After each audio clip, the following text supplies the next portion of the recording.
Hare Krishna, all the devotees. My obeisance is Srila Prabhupada Ki Jai. Dhanavads. Okay, so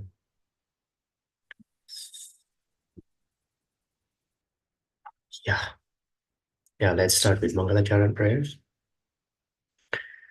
Om Jnana-timirandasya Jnana-jana Salakaya Chakshur Unmilitam Yena Tasmai Sri Gurave Namaha Sri Chaitanya Manovistam Stapitam Yena Bhutale Swayam Rupa Kadamahyam Dadati Swapadantikam Vandeham Sri Guru Sri Udapada Kamalam Sri Gurun Vaishnavam Cha Sri Rupam Sagrajatam Shahagana Raghunatam Vitam Tam Sajivam Sadvaitam Savadutam Parijana Saitam Krishna Chaitanya Devam Sri Radha Krishna Padan Sahagana Lalita Sri Visakhanvitamscha He Krishna Karuna Sindhu Dina Bandhu Jagatpate Gopesha Gopika Kantha Radha Kantha Namostute Tapta Kanchana Gaurange Radhe Vrindavaneshwari Vrishabhanu Sute Devi Pranamami Haripriye Vancha Kalpatarubhyascha Kripa Sindhuvya Evacha Patitanam Pavanebhyo Vaishnavebhyo Namo Namaha Sri Krishna Chaitanya Prabhu Nityananda Sri Advaita Gadadhara Sri Vasari Gaura Bhakta Vrinda Hare Krishna Krishna Krishna Hare Hare Hare Rama Rama Rama Hare Hare Mukam karoti vachalam panglunglam hayate girim yat kripa tamaham bande Sri Gurun Dinataranam Hare Krishna. So welcome to our Bhakti Sastri discussion. For those who are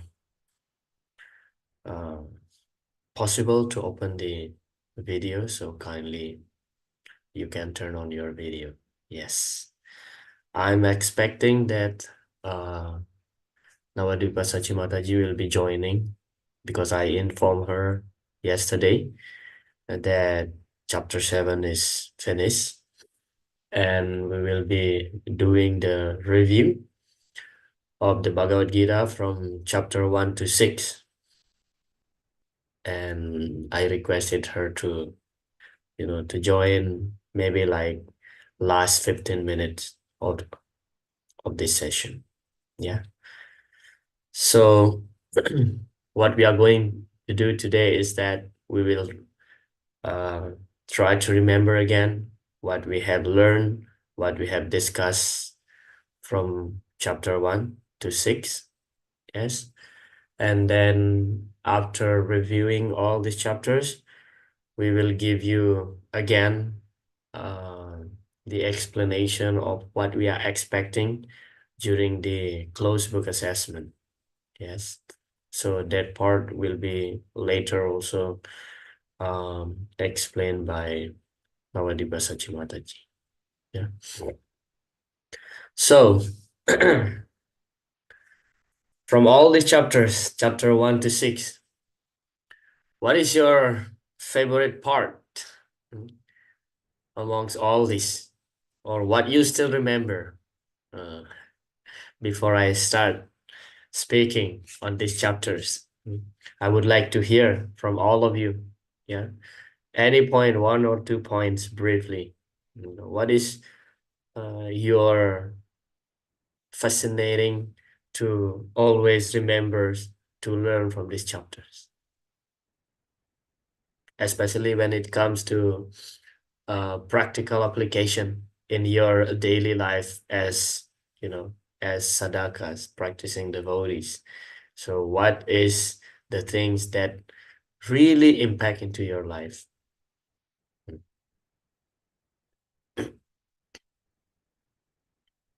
Rasa Sindhu Giridhari Prabhu. Hare Krishna Prabhu Dandot Pranams. Pranam.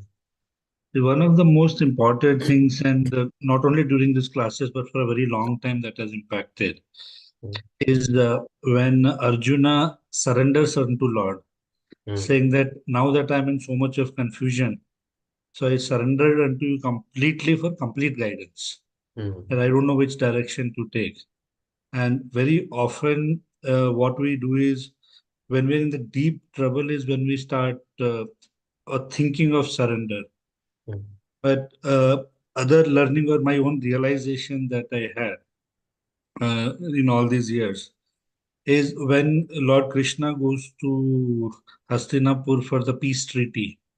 He has Mm, not discussed with the Pandavas that he will just ask for 5 villages and come back.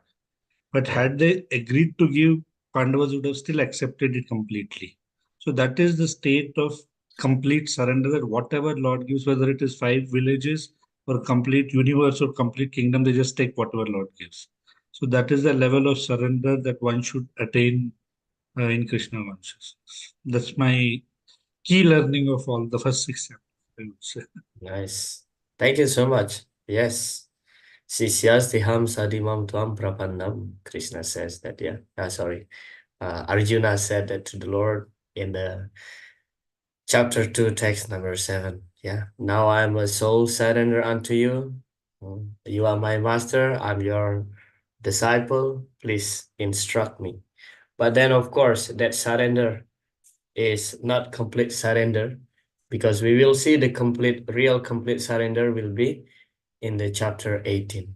Yes, because Arjuna will say, Nayotsa eti Govinda. Oh Govinda, I will not fight. Yeah. But what you said, Rasa Sindhu Giridhari Prabhu, was very valid point. Yeah. So the surrendering, the level of the surrendering that the Pandavas, yeah, Arjunas, the Pandavas, they had is actually total surrender. Yeah. This is how they show their complete dependence on the Lord. Thank you so much. Let's hear from Mangala Mahalakshmi Mataji. Hare Krishna, Prabhuji, Dharmas Pranam. Pranams. Prabhuji, in this last week, you were mentioning that Bhakti Yoga is the highest. It is Mm, given in 6th chapter. So it's my personal experience, Prabhu. I have done so many kinds of devotions. mm, But ultimate, when I took Krishna conscious, I realized that everything is coming through Krishna. mm, And like I can say it's my personal experience. We can after a level of when we do devotion or when we come to level of 16 on chanting, literally we realize that ultimate is Krishna only the highest. Other than that, nothing in this material world is highest. Bro. mm, That's my personal experience. I have done lot of different kinds of devotion, I don't say, but some ratas, that puja, this puja. But when I came to Krishna conscious, literally now I am not disrespecting demigods, but literally the taste has gone. mm, While going to temple, when we how we pray to Krishna, that even that praying of from heart also has changed. Others mm, before for demigods we have a lot of respect. We say all gods are equal, but now literally that attitude has changed. After I have come in now 10 years over in Krishna conscious, that total has changed. Otherwise, my nature how it is. If I pass through a temple, I used to get down from my bike, pray the Lord, and any it may be demigod. I used to pray and go. But today I just pray in my heart as a matter of respect. mm. But Krishna or devotion is the ultimate highest Prabhu. I have realized that. Thank you so much, Prabhu. Hare Krishna. Yeah, thank you so much. Very nice point. Yes. That's that's how we come to the conclusion. Yeah. The person who studied the Bhagavad Gita from the right sources. So we will realize while studying the yoga ladder, yeah, that we have gone through intensely, especially in chapter 2. Yeah. And of course, Krishna will elaborate like in chapter 3 up to chapter 6. And ultimately, Krishna concluded the chapter 6 by saying, Yoginama pisarvesam madgatinantaratmanam sradavan bhajate yumam samayukta tamo mataha. Yeah, of all the yogis, so the devotees, the bhakti yogis. So we are all yogis because we are performing yoga, bhakti yoga. Yes, and that is the highest, the perfection of our practice, devotional service. Yeah, as Mataji had mentioned that yes, she has done like different types of worships, from the demigod worship. So that is the Karma Kanda section. That is the lowest stair of the yoga ladder. But still, because of this demigod worship also giving us some punya, although it is material punya, but still indirectly, we are worshiping the Lord also, of course, avidipurvakam, without proper understanding. But somehow or other, by the mercy of the devotees, now we become devotees, and we come to the realization that we get the higher taste. Yes, Visaya Venivartante Niraharasya Dehinaha Rasa Varyam Rasopyasya Param Dristva Nivartate. So, Param Dristva Nivartate. In chapter 2, Krishna mentioned this. Yes, so we get the higher taste. It is not that we now become devotee and disrespecting demigod worship. It is not like that. We still worship the demigod as devotees of the Lord. We respect them, like how we celebrate the Mahasivaratri, for example. Yeah, we worship Lord Shiva, but as a great devotee of the Lord, not putting him in the position of the Lord himself. Very nice, Mataji. Thank you so much. Let's hear from Gitamrita Krishna Sevini Mataji. Hare Krishna Prabhu and all the devotees. I like the peace formula in the fifth chapter. Please because, enlighten us on this peace formula. You uh, can give this sloka also. yeah, Bhoktaram Yagya Tapasam Sarvaloka Mageshwaram Sugardam Sarva Bhutanam Nyatva Mam Shantim Rachati. So this sloka attracted me. Like we are still trying to be devotees. As such, in this situation, we can't surrender to him. So knowing about him fully and trying to be like he is the well-wisher for benefactor for all. So when we share whatever the difficulty or whatever to Krishna and see, we can feel that reciprocation also as from Krishna. So when you think him as our own friend and share whatever we have in every day, I do that. So when I do that, I could feel that reciprocation also, small things also. So this attracted me a lot, and it's a peace formula. We have a lot of difficulties in this material world. So when we understand Krishna as the verse says it, so it will definitely bring us the peace, I feel. Thank you, Hare Krishna. Very nice, Mataji. Thank you so much. Yes, the peace formula. So this is one of the, I would say, key slokas in the Bhagavad Gita. Yes, because everybody is looking for peace. In fact, Lord Krishna himself mentioned that it is not possible to be happy without peace. Yeah, first you have to be peaceful.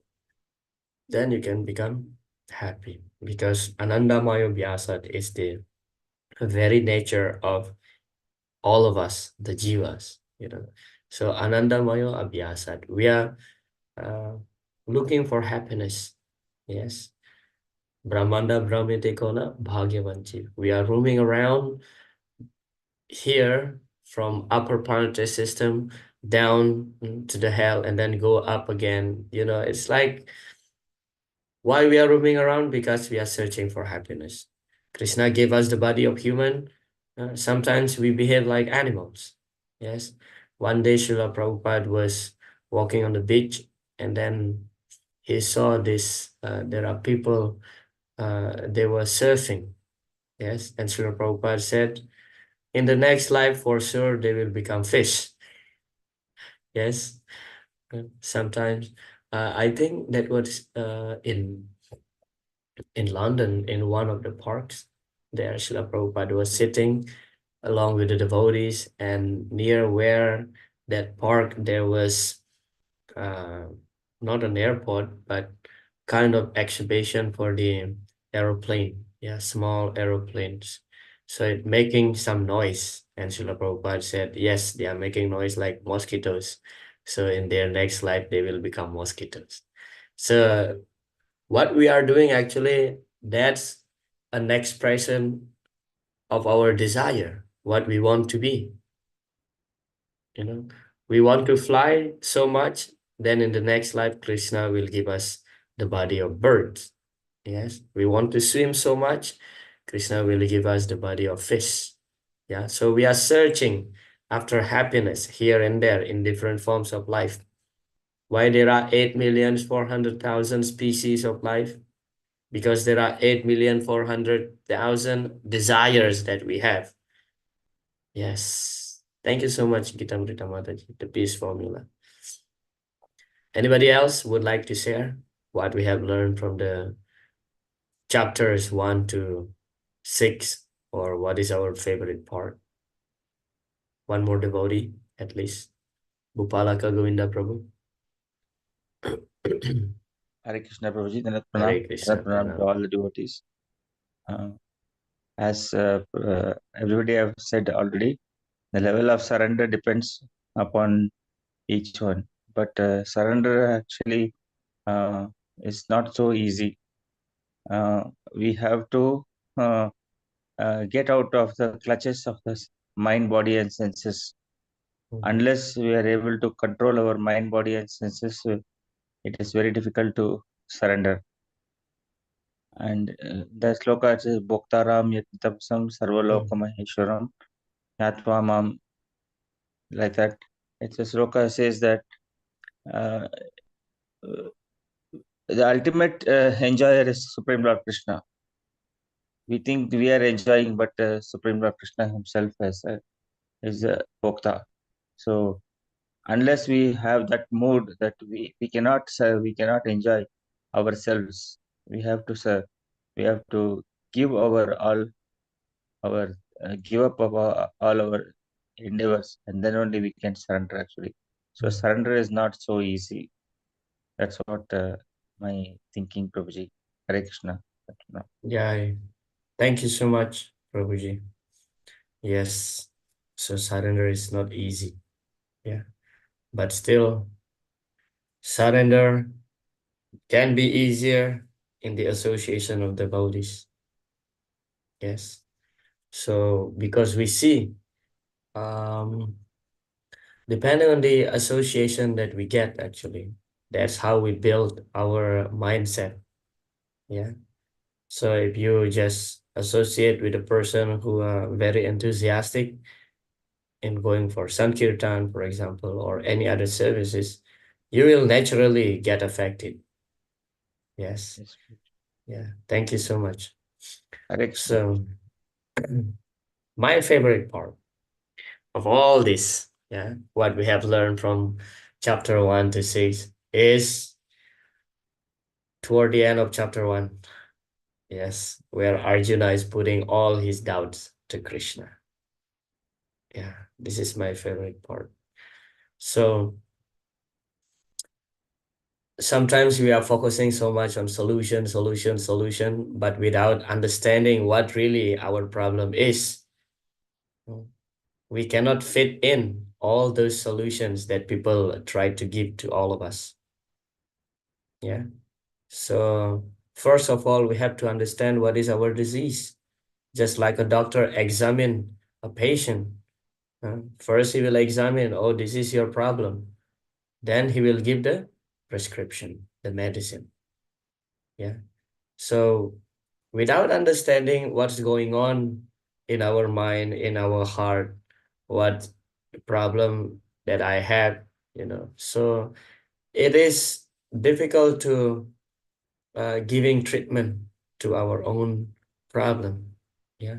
So Arjuna here, he's expressing all his doubt to Krishna. Yes, he was giving all his reason not to fight. Yes, he was feeling dejected.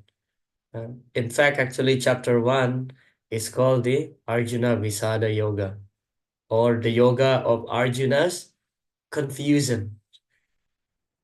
But of course, Srila Prabhupada named the chapter as Observing the Army and the Battlefield of Kurukshetra, because we see how in the beginning of the chapter, Duryodhana's diplomacy, yeah, how clever Duryodhana is. But that part toward the end of chapter 1 was one of my favorite from this section, from chapter 1 to 6, because there actually we find the root cause, not only to Arjuna's lamentation, but to all of us, practically speaking. Due to lack of understanding of the Atma Tattva Gyan, we are concerning so much, we are self-centered into this material body. Sri Jiva Goswami explained in the Nectar of Devotion, later we'll find it, that the foundation of all knowledge is the Atma Tattva Gyan. As long as one is still considering himself to be the body, so there's no hope for him to be liberated. That is clearly explained by Srila Prabhupada in Nectar of Devotion also. Okay, so first understand our problem, then we can fit in some solutions. People may give us bunch of, good solution, but sometimes those solutions may not fit into us because we don't really understand what is happening in our mind, in our heart. Yes. Okay, now let's start reviewing this chapter. If you somehow pop in your mind, some thought or some realization while I'm speaking, you can just raise your hands, no problem. Okay, you are free to share your realization here. You see, this is amazing. Within 1.5 hours, we will cover the whole 6 chapters. In fact, we were struggling to finish all the 6 chapters. How many months we are doing this? 3 months, I think. 3 months, yeah. Anyway.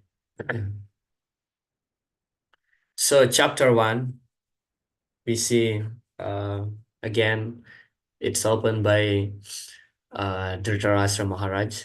Yes, he is asking Sanjaya about what is going on there in the battlefield of Kurukshetra. Yeah, between Mamagaha and Pandavas Chaiva, my son and the son of Pandu. Yeah, and then in the beginning, from the beginning of the chapter up to text number 13, we see how Duryodhana's diplomacy, by trying to encourage the all the armies that he has. Yes, and he was so expertly that encouraging Dronacharya without insulting Bhismadev. Yeah, Bhavan Bhisma Virag Santu. So Duryodhana was mentioning Bhavan first to Duryodhana. Oh, in our party we have you, and then Bhismadev. Yes. Why not Bhisma is mentioned first? Yeah, although Bhisma is being the senior most, because Bhisma is Kshatriya and Drona is the Brahmana. Yeah.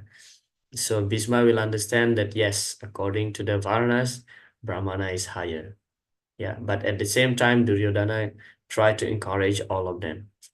Yeah, and Duryodhana mentioned that, in the opposite party, they are protected by Bhima's power, which is limited. But in our party, we are protected by grandfather Bhisma. Yeah, and then later on, in the next verse, Duryodhana mentioned that, but still all of you, please give support to Bhismadev. Yeah, so in this way, he tried to encourage everybody, because if he just mentioned that we are protected by Bhismadev, then the other Kshatriyas will think that, okay, what is the use of my existence here? Yeah, what is the use of my existence here? Okay, let Bhisma alone fight the Pandavas. But Duryodhana said, no, all of you should give your full support to grandfather Bhisma because he's old.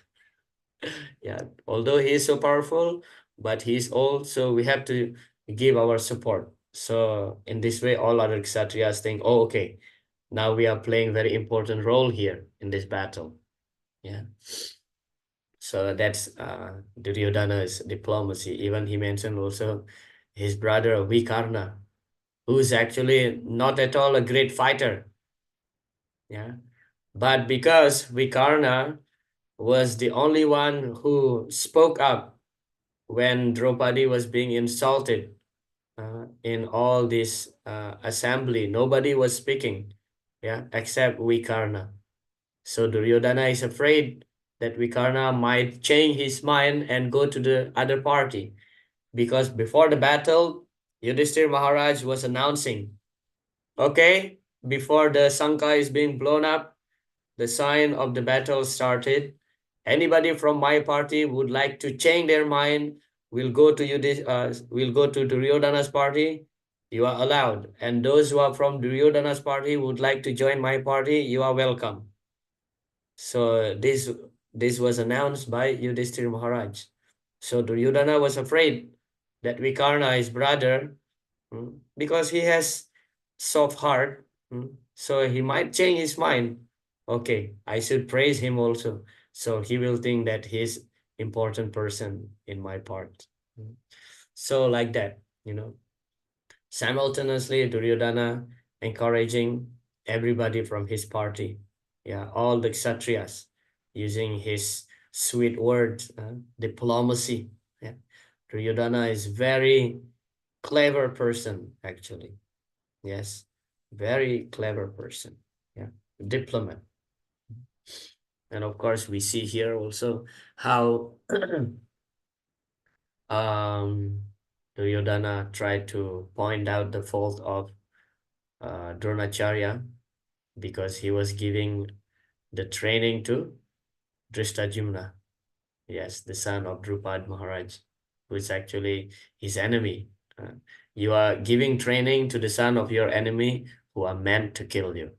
Because it was clear in the beginning that Drupada Maharaj was performing a sacrifice to get a son who can kill Dronacharya.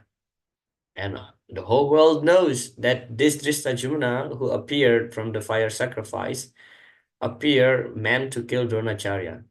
And then when he reached the age of, meant to be trained as Kshatriya, so Drupada Maharaj said, oh, Dronacharya, you are a great Brahmana, please train my son. And Drona, being a very open-hearted Brahmana, accepted. Because he is qualified, a son of Kshatriya. That is the duty of the Brahmana. Patan. Yes. First study, and then after that, teaching. So Brahmana should teach. What happened to a Brahmana if a Brahmana is not teaching? If a Brahmana is miserly, not giving his knowledge to others, what happened?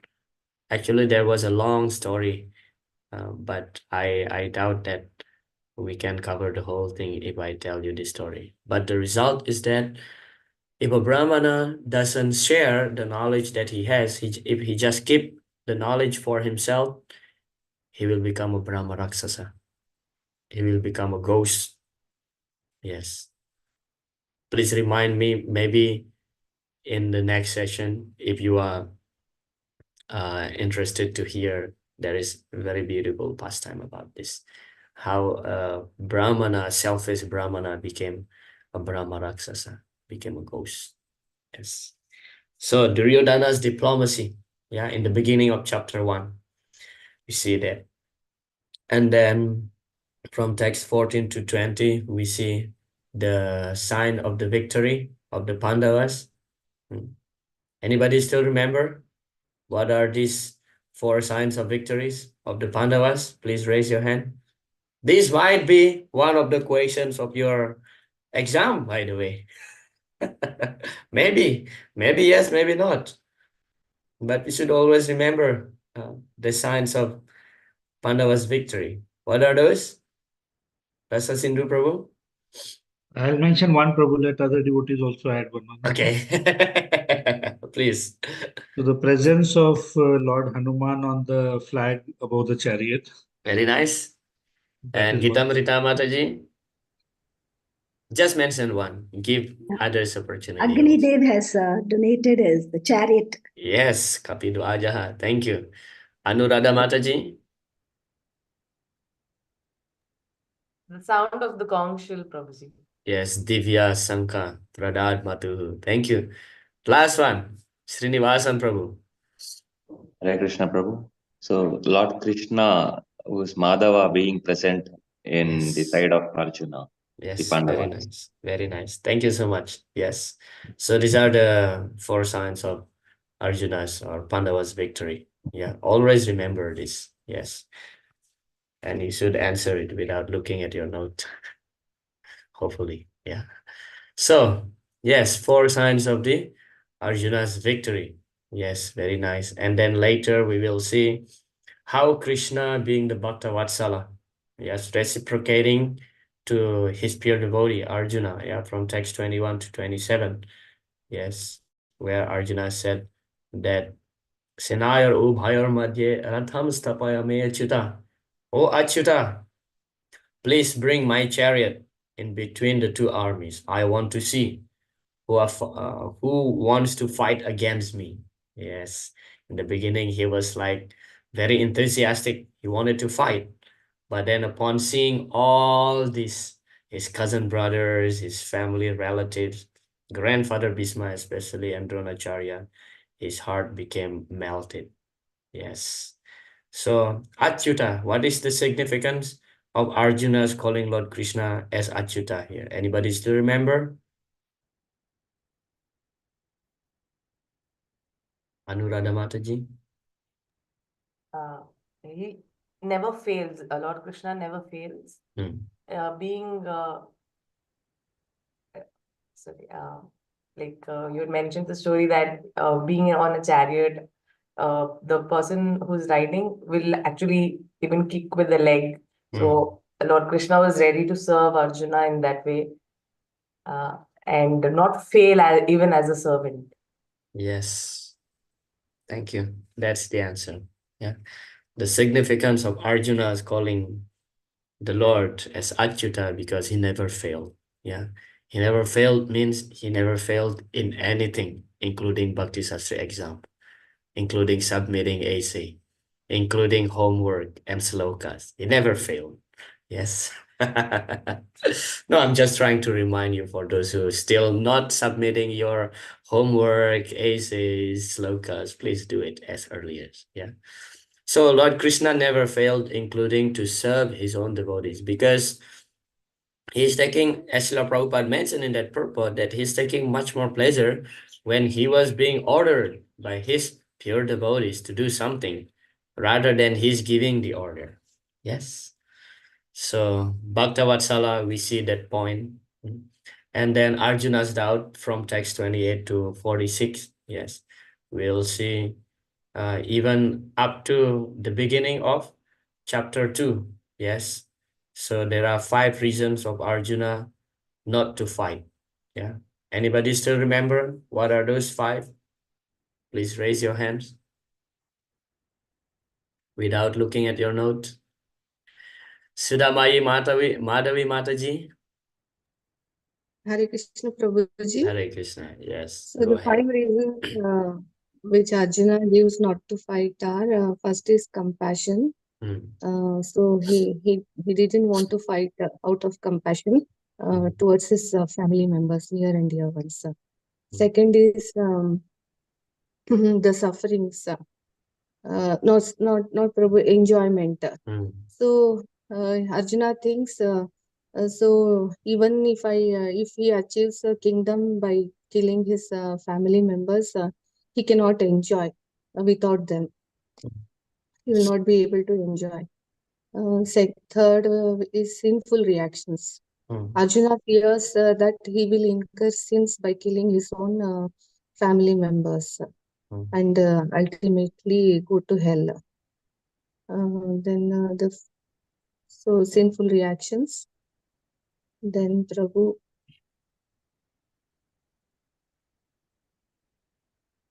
Then the family destruction of the dynasty.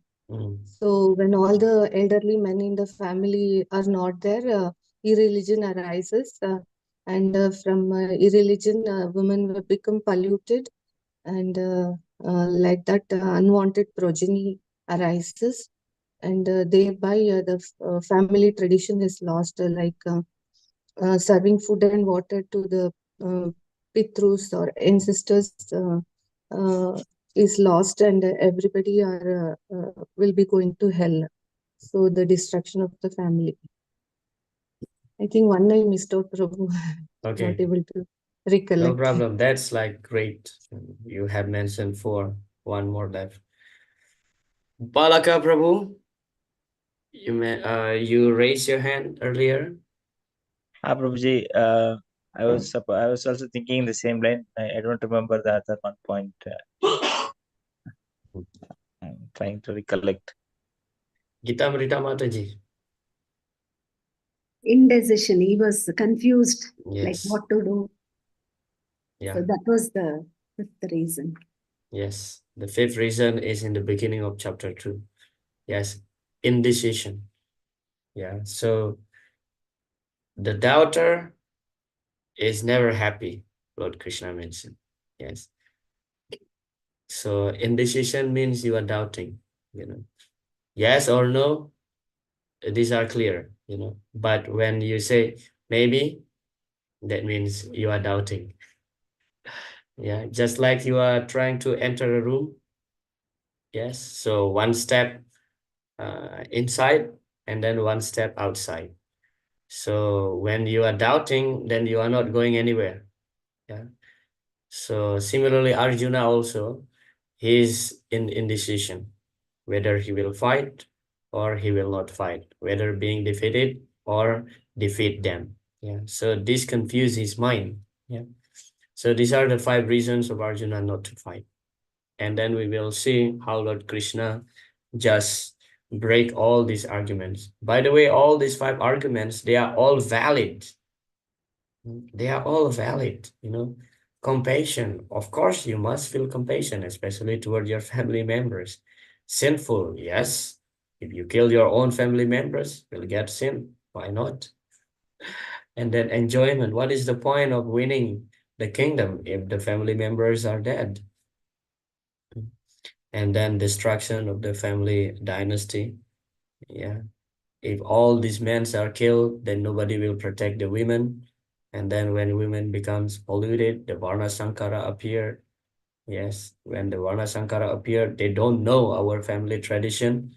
They don't perform this Pindadan, yes, offering the Mahaprasadam to the ancestor. That's actually people get the Pitru dosa.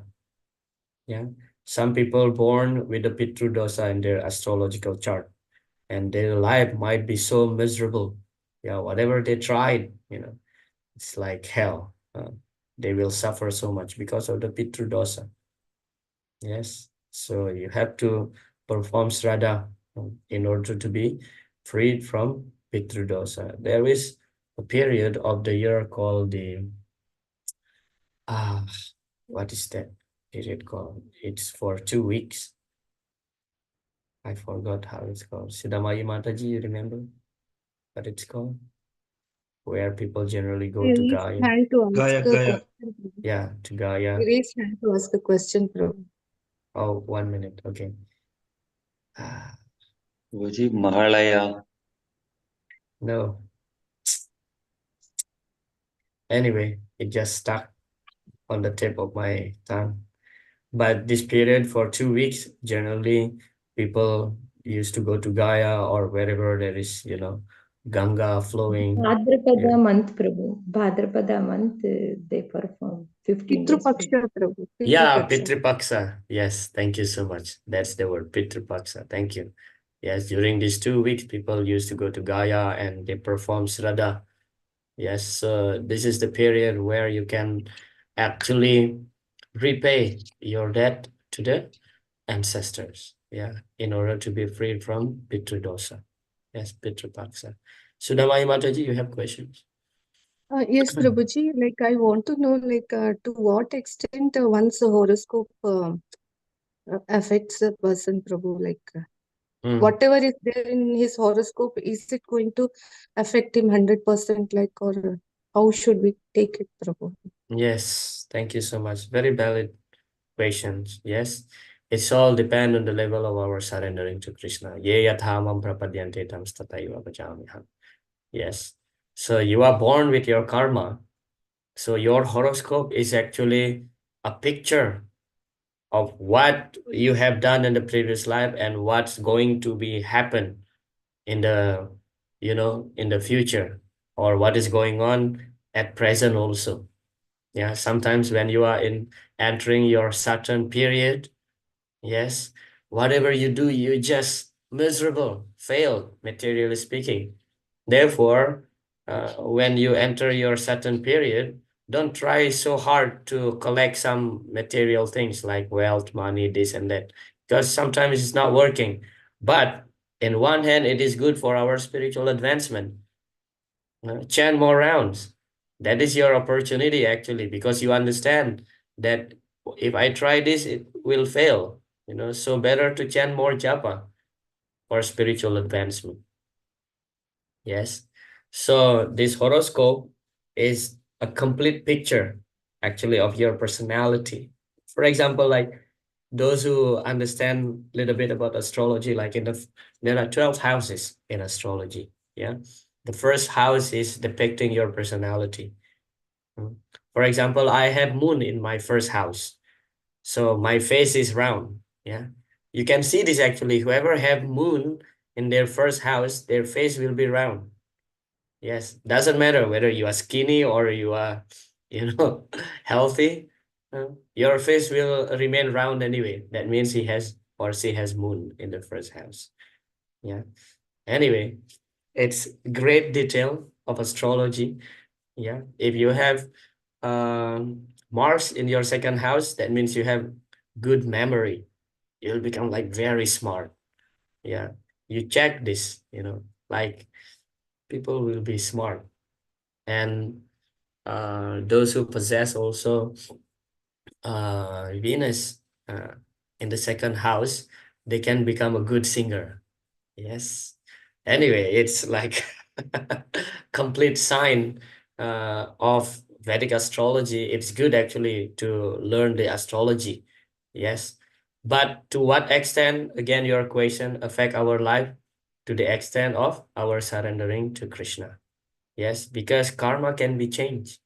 Srila Prabhupada said that when we clap our hands in kirtan, so karma will change. Yes, some people are so expert in palmistry, for example. They can just see your destination, just by seeing your palm. They can read all these great details. Yes. So to what extent it affects us? To the extent of the level of our surrendering to Krishna. All this will happen to us, but when we surrender to Krishna, it doesn't really give us some effect. Rather, if there is something seems to be wrong in our life, we accept that as Krishna's mercy. Yeah, tatte nukampam susamik samano punjana evatma kritam vipano. So, punjana evatma kritam vipakam. So we accept that, okay, I suffer these things now because of my past misdeed, and actually Krishna has reduced it 99%. I just get the reaction only 1%. What will happen more if I'm not a devotee? Yes, that should be our mentality. But again, Vedic astrology is one of the most accurate calculation to know like what's going on in our life. This is just a sign. Yes, but still, while being a devotee, how much dependent we should have on astrology. As long as you can use it in Krishna's service, why not? Even Srila Bhaktisiddhanta Saraswati Thakur, he always check, like what time to go, what time to do what. He always avoid the Rahu Kala whenever he wants to go somewhere. So while performing also samskaras, this and that, there is this period of Rahu Kala, then you should not do. You should not start the ceremony. Yeah. During the Rahu Kala period, sometimes in some days, there is no auspicious muhurta, but the Abhijit muhurta is considered to be the peak of auspiciousness during the day. So you can perform some samskaras or ceremony within that hours, so everything will become auspicious. Yeah. Sometimes we are performing something, some yagyas, for example. Yes, when Agni is not reside on earth, that yagya will give you anxiety. So there are three places of Agnis anyway, because you asked this. There are three places of Agnis. Yeah. First, Agni resides on the sky. Second, he resides on earth. And the third, he resides on Patala. If you perform some yagya or ceremony when Agni is residing on the sky, that yagya sometimes will give you anxiety. When Agni resides on Patala, that yagya sometimes will take away all your possession, your wealth. But when Agni resides on earth, we call it Bhumi Agnivas. So that yagya, that ceremony will give you so much prosperity. But again, as long as the concern is just to please the Lord, you can perform the ceremony, the yagya, in any time. Yeah. When, for example, like initiation ceremony, you don't have to wait for the Rahu Kala hours finish, you just start, because it has nothing to do with our material desire. It's just for the pleasure of Guru and Krishna. So you do it in any time, doesn't matter. Yes. But for example, like Bhumi Puja, Griha Pravesa, wedding, all this stuff, you have to really consider with astrological calculation, Muhurta, yeah, Lagna, all this stuff. Otherwise, as long as the Lord is concerned, we just want to please the Lord, it can be done at any time. Yes. And regarding our life, how much it affects us, to the level of our surrendering to Krishna. Because it doesn't mean that now we are chanting Hare Krishna, we become devotee, and all this will not affect us. All these planets which are there in our astrological calculation will still affect us. Yes, will still affect us. But to what extent it will affect us? To the level of our surrendering. Yeah. That's the only key, I would say. Yes. Yes, Sudamayi Mataji. Does that answer your questions? Yes, Prabhuji, thank you, Prabhuji. I Yes. understood in case of the people who are performing devotional to Krishna. But I want to know about people who are not surrendered to Krishna. What is there? How can we help them at least? Like, can we help them? Yes, we can give prasadam to them. Yeah, we can pray for them. For example, like family members, like family members, like nowadays, what I'm doing is that one of my ways of preaching to the people is that because many non-devotees, they are asking me to perform yagya. For example, like they get some of the Ketu dosa in their astrological chart, and their life is really miserable. They approach me, can you do yagya to help me? I said, I can do yagya, but still you have to do some effort also. So sometimes I do Sudarshan Homa to help them, and simultaneously I preach to them. It is not that I'm doing yagya now one time and then your problem will finish. No, you have to do also some effort. Then I told them to chant Hare Krishna mantra. They start chanting. Yes. So in this way, actually, I try to connect everything in the service of the Lord. Yeah. It is not that I'm doing yagya one time and then the problem is finished. Why it's so cheap like that? No, you have to do some effort also from your side. So if you have some family members, like they are non-devotees, then sometimes they are approaching you as devotees. How can I do? Okay, we will do this and that ceremony. You go to the temple, but at the same time, you must do some effort also. Start chanting Hare Krishna. And this process is certainly working. Yes, the Hare Krishna Maha Mantra is most powerful. Yes. So in this way, actually, you can preach. There are 4 types of people who are surrendering in chapter 7. Yes, Artha Jigyasur, Artharthi, Jnanicha. So Artharthi means one who is desiring wealth. Artha means one who is suffering. Sometimes those who are suffering will approach you. Yes, so that's how you help. You pray and then you try to invest also some articles of bhakti into their lives. Yeah, give them prasadam. Bhupalaka Govinda Prabhu. Hare Krishna. Prabhuji, as you have understood that though this Rahu Kala, all these different colors, They are also devotees of Krishna, but they are as a check to our lives or something, that how we have to do what we have to do. So sometimes we also it happens so that we try to give some classes or give some preaching so as to uh, enable the devotee to come forward the life. And it just so happens that don't come out at some other time, they come exactly during that Rahu Kala or something like that. So beginning of such things is auspicious or inauspicious to see. As long as the concern is pleasing the Lord, there is nothing inauspicious. You can start at any time. You can start. Preaching, that is Krishna consciousness. Yes, yeah. And So are all not affected by Rahu Kala. It's not. Yes, you just do it. Yes, thank you. So these are Mangala. only for material gains. Anything which is material gains, then we have Yes, then you have to really consider that. Yeah. Yes. Mangala Mahalakshmi Mataji. Hare Thank you. Krishna, Prabhuji. Prabhuji, one doubt. If we chant Hare Krishna mantra, I'm speaking about non-devotees. Many times while preaching, when we say you chant Hare Krishna, no, Prabhu, sometimes people are very this thing. No, we have our own gods. We don't want to chant that mantra. We have our own mantras. Prabhu, if only Krishna chants, only he helps us, Prabhu. Is it like that?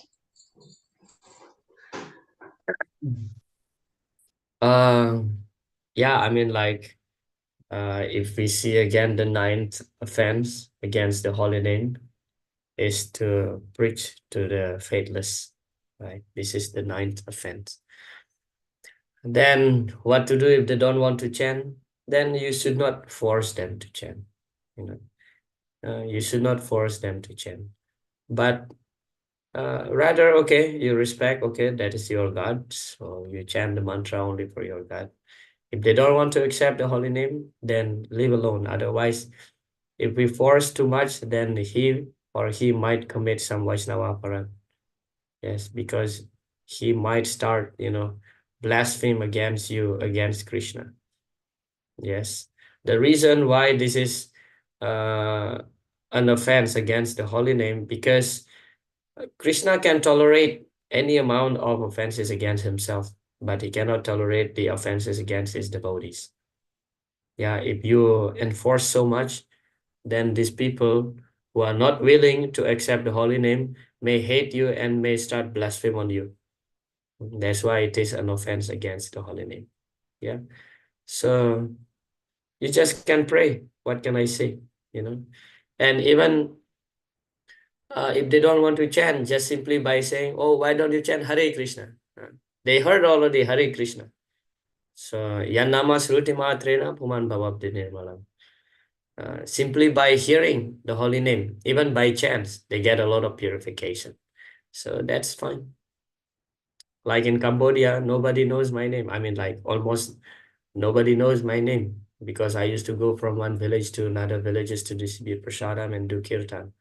They don't know my name, but they know me as Hare Krishna. So whenever they call me, hey, Hare Krishna. Yeah, they call me Hare Krishna. They don't know my name is Vishnuratha. Yeah, but this is the thing, because this is the thing that the only thing that they heard. Yeah, Hare Krishna. They know us as Hare Krishna because we are chanting Hare Krishna all the time. All the time, in anywhere, any places, whatever you do arati, you chant Hare Krishna, you will eat prasadam, you chant Hare Krishna, everything with Hare Krishna. So that's why our movement called the Hare Krishna movement, although it is ISKCON, let's say, ISKCON, Krishna consciousness, but we are known as Hare Krishnas. Yes. So that's my response. Just don't be too forceful, If they still are, I mean, like some people sometimes argue in the beginning, but later on, after, some philosophical things, they might accept. But otherwise, better not, because he or she might commit some Vaishnava aparat against you, and Krishna doesn't like it. Yeah. Thank you so much. Hare I had Krishna. a doubt, Prabhu. Sometimes we get some people. So I thought I'll clarify whether how it means Krishna helps them or without chanting also. Or thank you so much, Prabhu. Hare Yeah, Krishna. nice. Yeah, I mean, like Krishna, this is the difference between Krishna and Chaitanya Mahaprabhu. Krishna will help only those who surrender to him. That's why he mentions Sauradharman Parityaja. Give up everything and surrender unto me. Yeah, ye yathamam prapadyante, Krishna mentioned. To the level of your surrendering, I will reciprocate. But Chaitanya Mahaprabhu, ene cheo shadi maya nasibaru lagi. Harinama Mahamantra, loud to me magi. I give you this for free. Even if you don't surrender to me, I give this. So therefore, devotee is more munificent, yeah, much more kind than Krishna himself. Yes. Anyway, that's my response. Okay, please. We have to continue this. Soon, I think Navadi Mataji will join us. How much we have. Okay. And then Arjuna's doubt. Okay, chapter 2. And then the beginning of chapter 2, Arjuna's further doubt, and then he surrendered to the Lord. And then chapter 2, Krishna explained the yoga ladder, but not in systematic way. Yes, he start with Jnana. Okay, chapter 2 entitled of Sankhya Yoga. So Jnana, Atma Tattva Gyan is the Sankhya philosophy. Yes, so by Jnana, so there is no death for the soul. The soul is eternal. Natve Vaham Jatu Nasam Natvam Dime Janadipaha. Yeah, Krishna mentioned all these kings, you and me, they are existing. We are all existing in the past. Now we are existing here, and then in the future, we will remain exist. Yes, so there is no death for the soul. That's how Krishna defeat Arjuna's argument or to fight of compassion. Arjuna feel compassion because I will kill them. But Krishna said, you just kill the material body, but the identity of the self is the soul. So there is nobody is being killed. No one is killing here. Yeah, Vasam Sijirna Niyata Vihaya, all these verses included here. Yes, the he knows Minyata Dehi. The soul is eternal. So there is no cause of lamentation. Compassion for the body is just like we try to save the cloth of a drowning person. Srila Prabhupada gave that example. There is no use. Yeah, rather if you kill this old body of this man Drona, they can get a fresh body by which they can enjoy more. Yes. And then to defeat Arjuna's argument of of enjoyment, Lord Krishna introducing the karma kanda. Yes. Lord Krishna says, okay, how you can enjoy? Still you can enjoy, of course. If you win the kingdom, if you win the battle, you will get the kingdom. If you die in the battlefield, any kshatriya who die in the battlefield, they will go to heaven. Yes, that's Krishna's explanation to Arjun. Yes, so both in this earth or in the next world, you will enjoy anyway. So there is no reason for lament. Yeah, this is text number 31 to 38. And then by Buddhi Yoga, yes, because Arjuna was indecision. Yes, so be fixed. Yeah. What is that verse that Krishna said? Vyavasayatmika bodhir eke hakuru nandana bahusaka yanantasya buddhayo vyavasayinam. Yeah. Eke hakuru nandana. But by Buddhi Yoga or devotional service, you can fix your mind. Yeah. That's how you overcome the indecision. And then regarding the what else? Family destruction, dynasty. The destruction of the family dynasty by becoming fully surrendered to the Lord. Actually, one is free from all this debt. Yeah, we are indebted by our pitri, but if you are pure devotee of the Lord, then you will become free from all this debt. Yes, Devar Sibutapta Nrinam Pitrinam Na Kinkaro Nayam Rini Charajan. Rini means the debt. So Pitri Rini, yeah. You will be free from the Pitri Rini if you become fully surrendered to Krishna. Yes. And then one more, what is that? The sinful, yes, sinful reaction. Also, Krishna defeats Arjuna's argument of sinful reaction with the same argument by becoming fixed in devotional service. Stita Pragya. Yes, we discussed toward the end of the chapter 2 about Stita Pragya becomes fixed in transcendental consciousness. Yes. And Arjuna was asking here, how does he speak? How does he walk? How does he sit?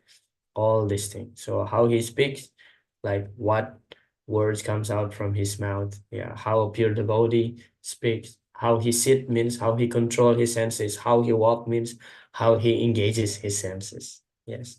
So become Stita Pragya or fix in transcendental consciousness. That's the end of chapter 2. And then chapter 3, start the Karma Yoga. Yes. So now in chapter 3, Lord Krishna start explaining about the yoga ladder in more systematic way up to chapter 6. Yeah. He start by explaining about the Karma Kanda. Yes. Karma Kanda from text 10 to 16. Yes. How from Karma Kanda to Karma Yoga, one elevate one's consciousness. Yeah. Of course, in the beginning of chapter 3 from text 1 to 9, here we see Arjuna's doubt about karma sannyas and karma yoga. Yes, so karma sannyas means renouncing the work itself, which is not at all approved by Lord Krishna. Rather, you have to work in devotion. This is called the karma yoga. And then in the middle of chapter 3, we see how Krishna explained the karma yoga by performing prescribed work in detached way,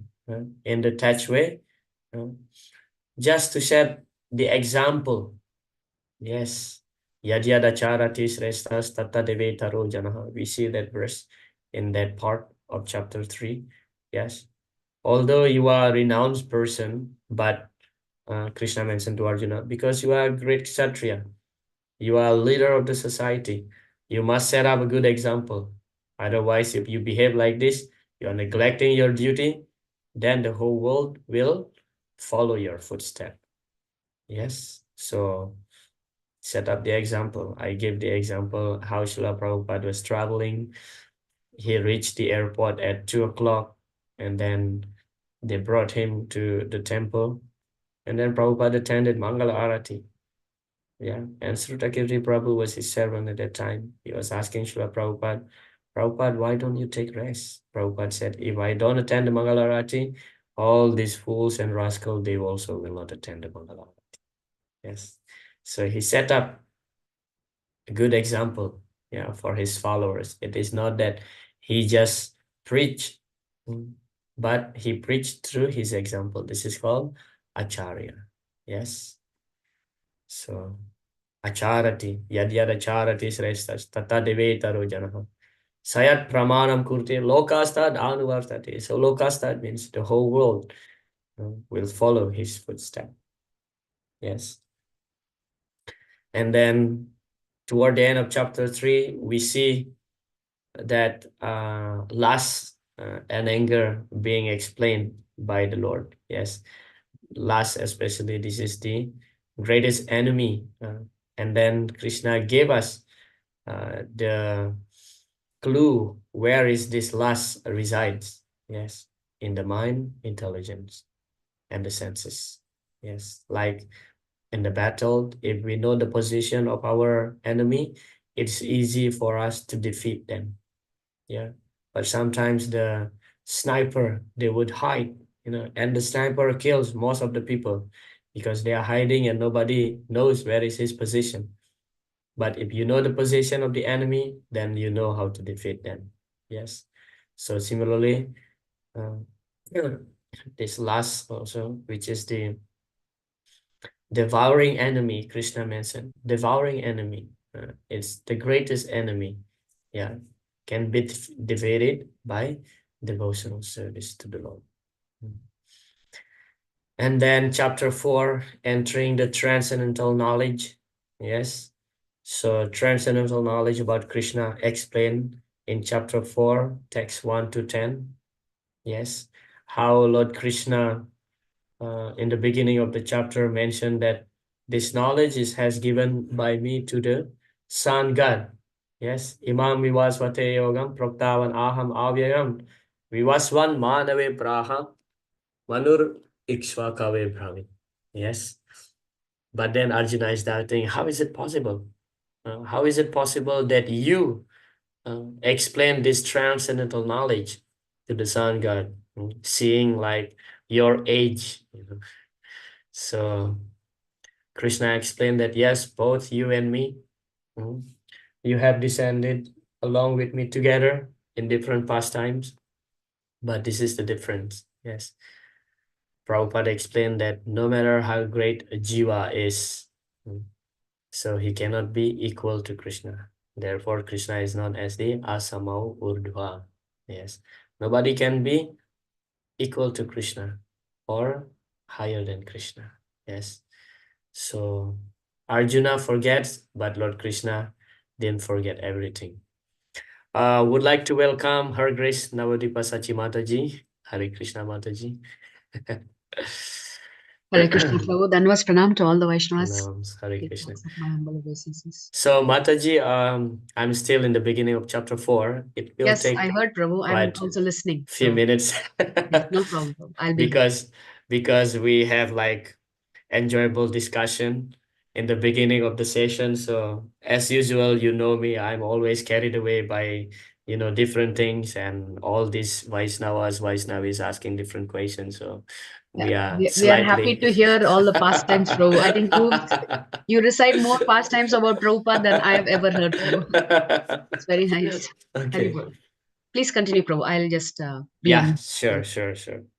Okay. So in the beginning of chapter 4, we see that how Krishna explained about his own tattva and the purpose of why he comes, to establish the dharma. Yada yada hi dharmasya. That verse we have studied there. If we know about his tattva, then he assured that when one knows his janma and karma to be divyam, yes, then we will not see the repetition of birth and death. And then from text 11 to 15, Krishna is the goal of all paths. Yes, and he creates the varnashram system. Yes, Chatur Varna Maya Shrestha Guna Karma Vipagasaha. So he explained that actually he created this world, he created the varnashram system, yet he is not entangled by this system. Yes, so Krishna is the goal of all paths. Yes, ye athamam prapadyante. That verse is mentioned in this part. And then again, Krishna explained about karma yoga in text 16 to 24. Yes, the idea is that you should not give up the duty. Rather, you just do your duty in connection with Krishna consciousness. And then we discuss also about sacrifice lead to transcendental knowledge. How one can get knowledge through sacrifice. Yes, because especially understanding Krishna is not possible just by studying the scriptures. Yes, so you have to do some effort to purify your heart, and sacrifice means purifying your heart. Yes, cleaning the temple, this is sacrifice. Don't think that when you just light up the fire, this is sacrifice. This is yagya. No, when you clean the dish, you clean the kitchen stuff, this is also a yagya. Yes, so that's how Krishna revealed himself to all of us. Yeah, because Krishna mentioned naham atma pravachanena labhyo na medayana bahuna srutena. Bahuna srutena means hearing or studying the Vedas for many lifetimes. Yeah, you cannot understand Krishna. In fact, Lord Brahma mentioned in the Brahma Samhita, Vedesu durlabham adurlabham. To understand Krishna by studying the Vedas, it's impossible. I mean, might be possible, but takes like millions of lifetime. But adurlabam atma bhakta. But if you surrender to Krishna, perform devotional service, it becomes adurlabam. Yeah, becomes easy. So performing sacrifice means performing devotional service. The more our heart is being purified, so it's easier for us to understand Krishna Tattva. Yes, I oftenly mention that, like now we are studying this Bhagavad Gita, we are reading this, and then later in the future, we may read the same verse, same purport, we come up with a new realization.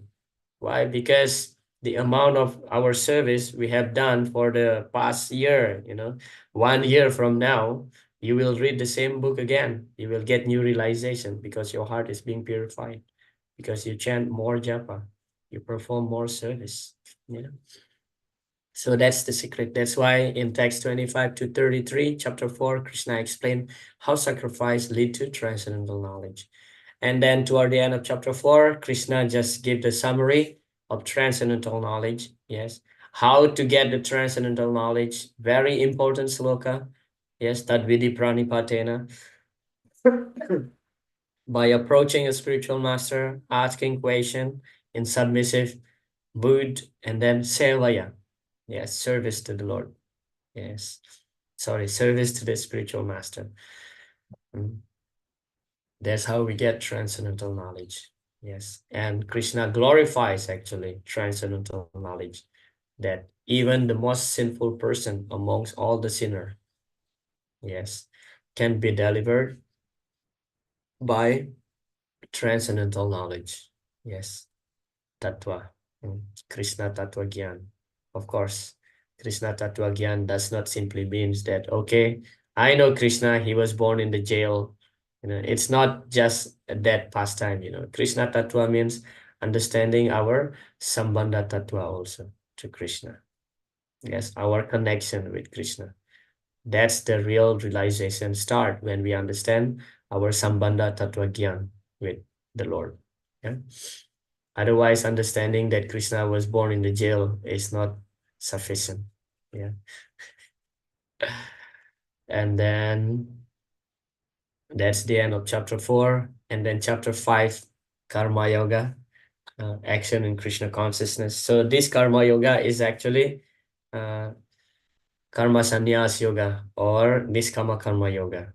As we have seen the explanation of Srila Vishwanath Chakravarti Thakur, he mentioned that when karma and gyan combine together, it becomes Niskama Karma.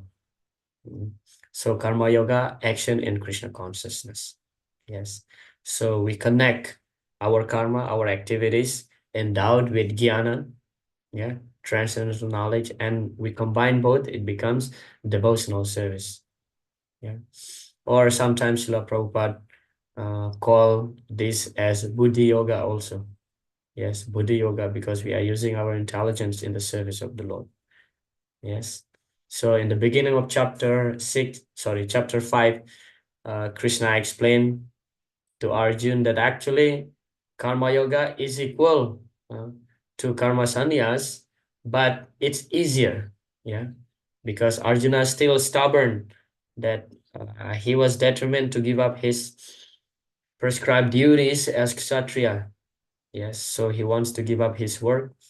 But Krishna explained, okay, ultimately, the purpose of your mentality is just to give up, to renounce the world, right? But rather than renouncing the world in this way, so better you engage your activities in the service of the Lord. In that way also, you can become a renounced person. Yeah, and that's actually easier to do. So Karma Yoga is much more easier than Karma Sannyas. Yes, although the purpose of the both Karma Yoga and Karma Sannyas just to become detached from the material world. Yeah, but Karma Yoga give more tangible result. Yeah, because you connect everything to Krishna. And then Krishna explained about Niskama Karma Yogi or Jnani, giving a description. Yeah, how he explained the characteristic of pure devotees. Yes, we see in chapter 5, like even the person, the Pandita, Yes, the real Gyani, Samadarsinaha. Yes, Vidya Vinaya Sampanni, that verse is there. So he sees equally the elephant, the cow, the dog eaters, Brahmana, with the equal vision. Yes. And then he explained also about the relationship between the Iswara, Jiva, and Prakriti. And then toward the end of chapter 5, he explained the vision of the Gyani or Paramatmavadi. Yes, that verse, Vidya Vinaya Sampanni. Okay. And then chapter 6, Dhyana Yoga. Of course, toward the end of the chapter 5, Krishna slightly touched the point of Astanga Yoga.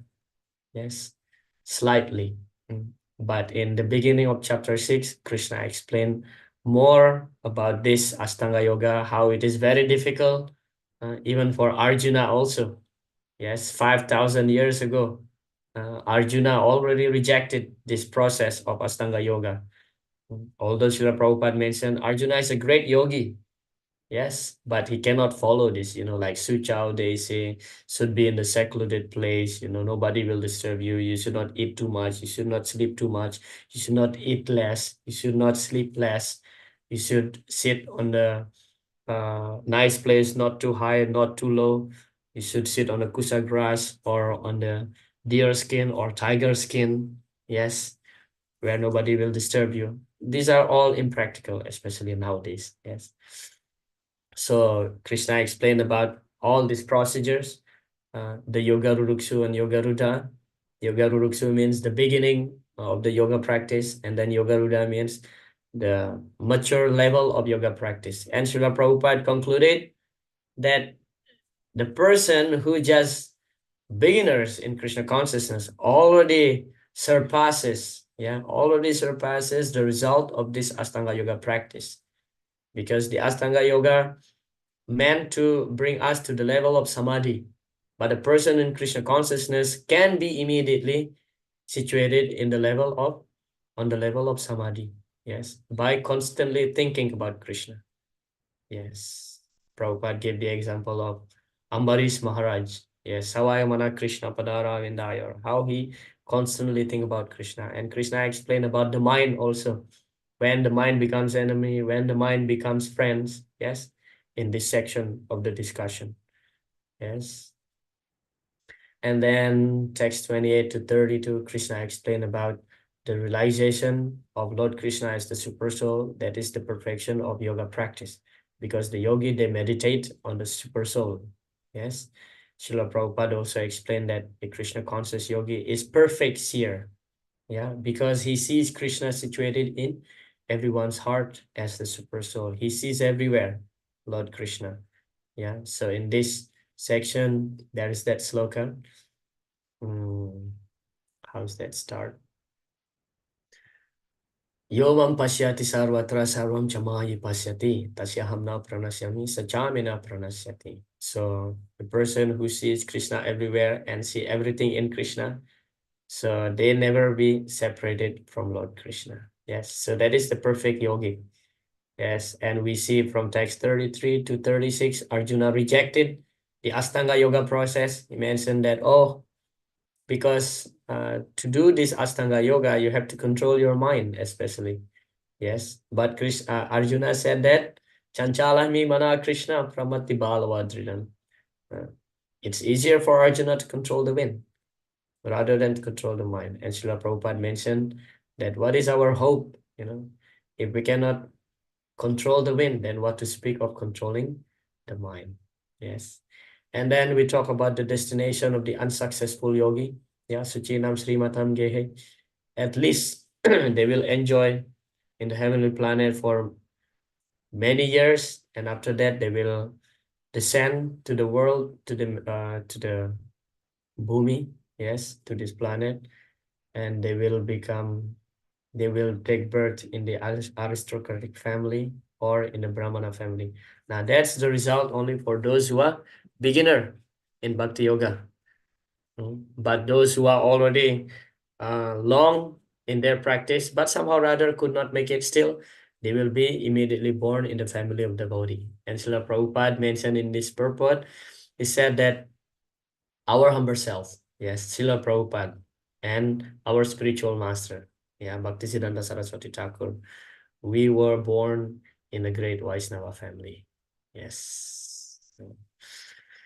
And then finally, the topmost yogi. Yes, we discussed about the topmost yogi, the yogi nama pisarvesam.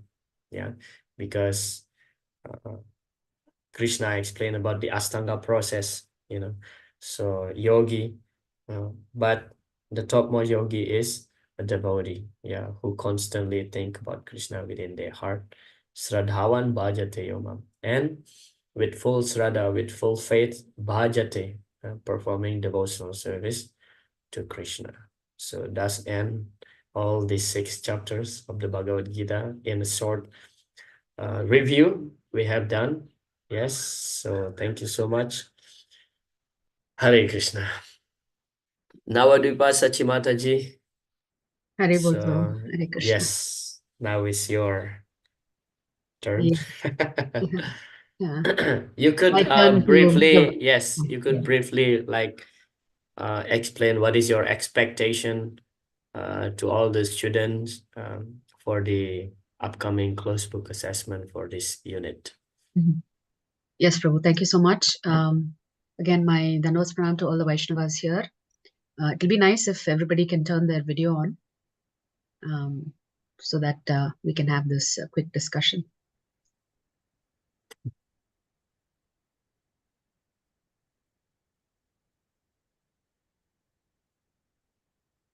So I want to first of all thank and acknowledge many devotees who are staying on top of their assignments. I know it is tough.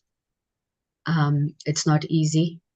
But then it's also nice when you get it done. It gives you a sense of relief and probably additional confidence as well.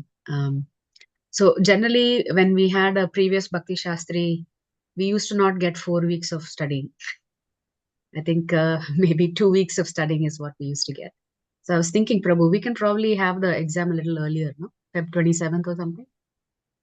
I mean, like it's all up to you, Mataji. You are no response from the devotees. You are the controller of this Bhakti Sastri, so I'm just teaching. I'm just teaching, and I will send you the questions for this Yes, closed book assessment, and then we will also like see the answer. So for the person who will mark, it can be me also. I can mark the assessment also. I mean, like, but if somebody else would like to mark, it's also fine with me. So we can double check the answers for that. Yes. So for the questions, I already informed the devotees that it will not go beyond their Purva Swadhyaya. Yeah. That's why when you do your homework, actually it's great benefit for all of you because you will get more familiar with all this. Yes. Right. Yes, Mataji, continue. So right now, normally what we have practiced is that all assignments have to be submitted in the system before you can appear for the exam. Because otherwise what we've noticed is things get extremely delayed. So I hope all of you are, I'm just looking at I will just share the sheet right now. I'm looking at the report here. I'm sure all of you are working on it. Some of you may not have uploaded your assignments yet. So essay shloka can be a little bit difficult because you need to memorize and record. And if you're not happy with your recording, you'll record it again and again and again until you're satisfied. So in terms of weightage, Prabhu, if I'm not mistaken, the weightage is among the components between the exam, the shloka, the essay, and then the attendance. The heaviest weightage is on the essays because Prabhu wants to make sure that we've really understood the chapters and your personal realizations actually come into the picture on the essays. So essays carry a heavier weightage when it comes to your overall grade for each module. So please make sure you pay a lot of attention to your essay. One thing we want to also advise you is, as much as possible, if your Prabhu likes it, if you quote from Prabhupada's purport, but also explain the purport in your own words, and explain, of course, your own realizations as well. So a simple copy-paste of Prabhupada's explanations and purport will not serve the purpose of the essays. The purpose of the essays is to ensure that you are bringing forth your realizations and your understanding of the philosophy there. Prabhu, would you agree with that? I think that's Yes, expectation as well. yes, because I have seen also many student writing essays, but it's just fully copy paste from Srila Prabhupada's purport, so I can't see the input of the students, like understanding and realization. So as Navadipa Sachi Mataji have correctly mentioned, that you can put some of Srila Prabhupada's statement or some part of the slokas even from the Bhagavad Gita, and you explain it in your own way. That's why the essay questions sometimes appear like describe in your own words. That means we are asking you to describe it in your own understanding. That's how we see your realization and understanding of the chapters, whatever we have studied. So yes, I agree with that, Mataji. Okay. Yeah. As far as the shloka recordings go, the shloka has to be recited as it is, but the actual translation of the shloka, you can give that in your own words. Just make sure you don't miss anything. So there's no expectation that you by heart the English translation of the shloka. Yes, exactly. Yes, but you have to make sure you cover all the important points in that shloka when you're giving the translation. But the Sanskrit has to be exactly as it is, the shloka translation. Okay. Attendance, please maintain at least 70% attendance.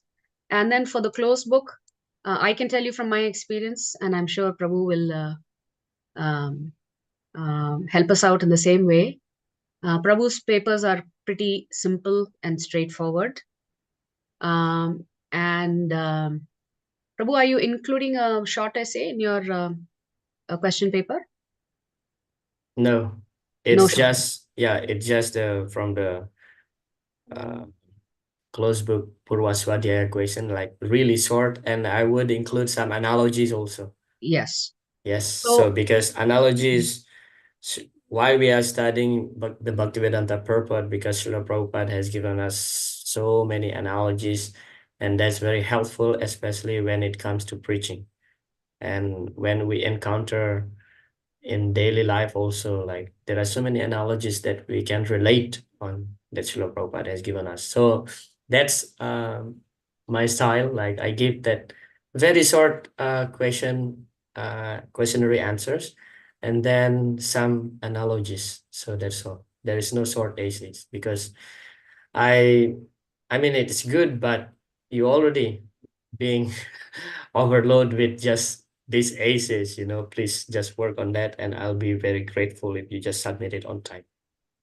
Yes. Yeah. Yes, Mataji. So normally what we used to do is when we read each of Prabhupada's purport, wherever Prabhupada is utilizing analogies, you can just make a quick note of it, maybe copy paste it in a separate document, and you can study that. I believe you're also giving fill in the blanks, Prabhu, from these analogies as well, right? Yes, actually all these analogies already there in your student handbooks for each chapters, toward the bottom of the chapters, Purva Swadhyaya chapters. So you can study it. One way I can do is that rather than filling on the blanks, I can just give the gist of the analogy and you explain it in your own way. That also can be done. Yeah. Yeah. So I mean, like I can do it either way also. So yeah. So there are no essay questions in the exam for each module. No. If I recollect, Prabhu normally constructs the questions in such a way where you can answer it in 1 or 2 sentences, if not a single word. So you can understand that there's no need for you to get tense and anxious about your exam. Just make sure that you study from your question bank, essentially your homework assignments, and you will be perfectly fine. And Prabhu is also very liberal when he grades. So I'm not that liberal, but Prabhu is. So, but don't take it so lightly. but don't take it lightly. So I mean that's all we have. So if we want, we can. I think Prabhu, you finished chapter 7. Yes, we finished chapter 7. So I would request the devotees here to probably just raise their hand. Do you want Prabhu to continue with chapter 8, or do you want the full 4 weeks? Because literally you're getting a month before your exam. So can we continue with chapter 8? A raise of hands, please. Okay. So Mataji is ready. Okay.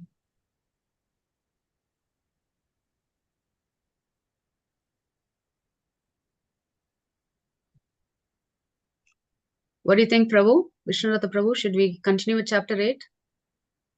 It looks like 50-50, or maybe It's like, from my own personal experience when I was studying Bhakti Sastri, here's the thing, because, well, I studied like within 3 months. So as soon as we finish one unit, immediately, there's no break, Yeah. There's no break, 5 days class. And then every Saturday we have exam. And then Sunday, it's actually a break, but it's not really break because we already have to prepare for the next class on Monday. So my experience is that it's always good as soon as the unit finish. Then the next week you do the exam, the closed book assessment. It's still fresh in your mind. Okay, I don't mind that we can continue, of course, to chapter 8, but sometimes you may get some, distraction here and there rather than focusing on this unit, unit number 1. But it's all up to you. I can carry on in either way, because I'm not going to do the exam. You will do the exam. So I mean, like, ultimately, Mataji, Navadip Sachi Mataji, you are the person who will decide about what will going to happen, whether they will do the exam earlier or as whatever date you have fixed. It's up to you, Mataji. Okay. All right. So my request is that if we're not going to have classes, then I would like to see the essays and shlokas submitted by next week, so that at least see the benefit of all of you submitting is that we can start the assessments and give you those scores within a week of having finished the exam. So your exam score, your essay score, your shloka score will be available to you. If there is a delay, then that causes a delay in evaluations as well, because not all evaluators are always available for doing the assessments. Yes. So I would request everyone to kindly submit all your essays and shlokas in the next 2 weeks. So we'll finish the evaluation, and then the only thing left would be your exam evaluation. So within a week of March 3rd, we will have your scores back to you and also feedback for you as well. Yes. Does anyone, Sudhamai Mataji and Bhupalaka Prabhu, you have questions? Or was that the original? I think they still, raising their hands from there. Okay. No, Mataji, nothing, Mataji. Hare Krishna. I'll lower my hand. All right. So my best wishes to all of you. Please don't get too anxious about this. If you need any help or support, please do let me know. Yes, Prabhu. Rasasindhu Prabhu. Hare Krishna. Mataji's exam is online or it will be in the temple? Online. Okay. Yes. I have no problem. You can come to the temple, but I think somehow that may make things a little bit more nerve-wracking. We'll do it online only. Okay. Yes, Prabhu. Ramesh Prabhu. Hare Krishna, Mataji. Hare Krishna, Prabhu. What are the evaluations? Like only the closed book will be the evaluation for the grading. Otherwise, both the assignments will be taken together. Your homework assignments. Yes. will not be graded. Essay will be graded, shloka will be graded, and exam will be graded. And a small percentage of your attendance comes into play as well for your overall grade. Thank you. Okay. All right. I think we're good, Prabhu. So looks like we'll take a break and come back in March 2nd week for chapter 8. Sure. Yeah. Okay. So please take, advantage, whatever you may call it, of this break, to just finish off your heavy burden on your shoulder, on your head. Yes. Just make your essay, because sometimes student makes I don't want to say this, kind of horrible essay, so we can correct it and then we'll get back to you. Please remake it. Yeah. I don't want to do it on the last minute, just before the certification later. It's happened sometimes to me that, students writing very horrible essay and they have to rewrite it again. Otherwise, I cannot give you certificate. Of course, your main purpose to attend the Bhakti Sastri course is not just for the certificate, but if you can get the certificate, it will be a great value of your life. Yes.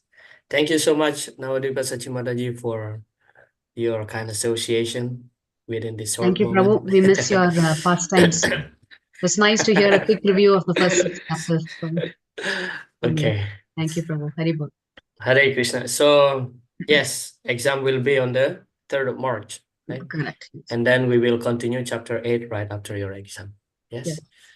Hare Krishna. Vancha kalpadarupyascha. Rubhyascha kripa sindhubhya eva cha patitanam pavanebhyo vaishnavibhyo namo. Yes.